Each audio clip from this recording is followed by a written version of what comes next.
മറ്റു വാർത്തകളിലേക്ക് നിയമസഭാ തെരഞ്ഞെടുപ്പ് ഫലപ്രഖ്യാപനത്തിന് പിന്നാലെ സംസ്ഥാനത്ത് മിൽമ പാൽ വില വർധനയ്ക്ക് സാധ്യത.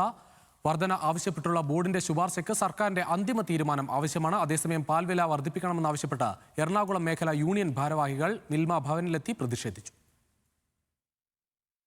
നിയമസഭാ തെരഞ്ഞെടുപ്പ് ഫലപ്രഖ്യാപനത്തിന് പിന്നാലെ സംസ്ഥാനത്ത് മിൽമ പാൽ വില വർധനയ്ക്ക് സാധ്യത.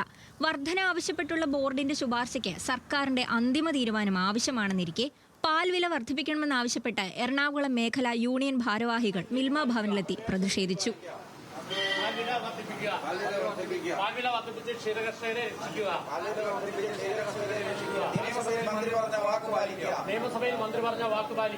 മാസങ്ങൾക്ക് മുൻപ് പ്രാബല്യത്തിൽ വരേണ്ട വില വർധനയാണ് 2 തെരഞ്ഞെടുപ്പുകൾ മൂലം കാലതാമസം നേരിട്ടത്. കഴിഞ്ഞ ബോർഡ് യോഗങ്ങളിൽ തീരുമാനിച്ച വില വർധന പ്രാബല്യത്തിൽ വരുത്തണമെന്നാണ് എറണാകുളം മേഖലാ യൂണിയൻ ഭാരവാഹികളുടെ ആവശ്യം. പാൽവില വർദ്ധിപ്പിക്കുന്നതിന് ഞങ്ങൾ ആവശ്യപ്പെട്ടപ്പോൾ പഞ്ചായത്ത് തെരഞ്ഞെടുപ്പ് കഴിഞ്ഞാൽ ഉടൻ തന്നെ പാൽവില വർദ്ധിപ്പിക്കാമെന്ന് മന്ത്രി ഉറപ്പ് നൽകുകയും ഫെഡറേഷനിൽ അങ്ങനെ ഒരു ആലോചന നടക്കുകയും ചെയ്തു. അന്ന് പറഞ്ഞത് 4 രൂപ മുതൽ 6 രൂപ വരെ വർദ്ധിപ്പിക്കാം എന്ന് ഒരു 3 അംഗ സമിതിയെ നിയോഗിച്ച് ആ സമിതിയുടെ പഠനത്തിൻ്റെ അടിസ്ഥാനത്തിൽ തീരുമാനിച്ചിട്ടുള്ളതാണ്. ആ തീരുമാനം നടപ്പാക്കേണ്ട ഉത്തരവാദിത്തമാണ് ചെയർമാനുള്ളത്. പാൽവില വർദ്ധിപ്പിക്കാനുള്ള അധികാരം കർഷകർക്കാണ്. കർഷകരുടെ പ്രതിനിധിയായ മിൽമയ്ക്കാണ്. അപ്പോൾ മിൽമ ഫെഡറേഷനാണ് പാൽവില വർദ്ധിപ്പിക്കേണ്ടത്. ആ തീരുമാനം ഉടനെ നടപ്പാക്കണം എന്നാണ് ഞങ്ങൾ ആവശ്യപ്പെടുന്നത്. കഴിഞ്ഞ 3 വർഷമായി പാൽ വില വർദ്ധിപ്പിച്ചിട്ടില്ലെന്നും ഈ സാഹചര്യത്തിൽ വർധന ആവശ്യമാണെന്നും ബോർഡ് വ്യക്തമാക്കുന്നു. ശുപാർശയിൽ സർക്കാരിൽ നിന്ന് അനുകൂല മറുപടി ലഭിച്ചിട്ടില്ല.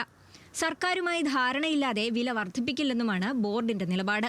നമ്മൾ വില കൂട്ടുന്ന സമയത്ത് എത്ര ശതമാനം കർഷകർക്ക് കൊടുക്കണം എന്നുള്ള നിലയ്ക്ക് ഒരു അപ്പോർഷനിങ് സർക്കാരിൻ്റെയും കൂടെ ഒരു അഭിപ്രായം അറിയുന്നതിന് വേണ്ടി കൊടുത്തിരുന്നു.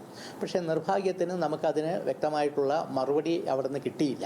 മാത്രമല്ല, അത് പെരുമാറ്റച്ചട്ടം വന്ന് ഇപ്പോൾ നിയമസഭാ തെരഞ്ഞെടുപ്പ് തുടങ്ങിയപ്പോൾ നമ്മൾ അഡീഷണൽ ചീഫ് സെക്രട്ടറി നമ്മൾ ക്ഷീരവികസന വകുപ്പിൻ്റെ ഒരു കത്ത് നമുക്ക് കിട്ടി. പാൽവില വർധനവ് ഇപ്പോൾ തൽക്കാലം ചെയ്യേണ്ടതില്ല എന്ന മട്ടിലാണ് ഒരു കത്ത് കിട്ടിയത്. അത് എനിക്ക് തോന്നുന്നത് പെരുമാറ്റച്ചട്ടം വന്നതിൻ്റെ ഭാഗമായിട്ടായിരിക്കും. തെരഞ്ഞെടുപ്പ് പെരുമാറ്റച്ചട്ടം നിലനിൽക്കുന്നതിനാൽ കമ്മീഷനോട് അനുമതി തേടാനും നീക്കമുണ്ട്. 29-ന് ചേരുന്ന ബോർഡ് യോഗത്തിൽ അന്തിമ തീരുമാനം സ്വീകരിക്കും. മിൽമ കർഷകരെ വഞ്ചിക്കുകയാണെന്ന വാദം രാഷ്ട്രീയ പ്രേരിതമാണെന്നും ബോർഡ് വ്യക്തമാക്കി. ന്യൂസ് മലയാളം, തിരുവനന്തപുരം.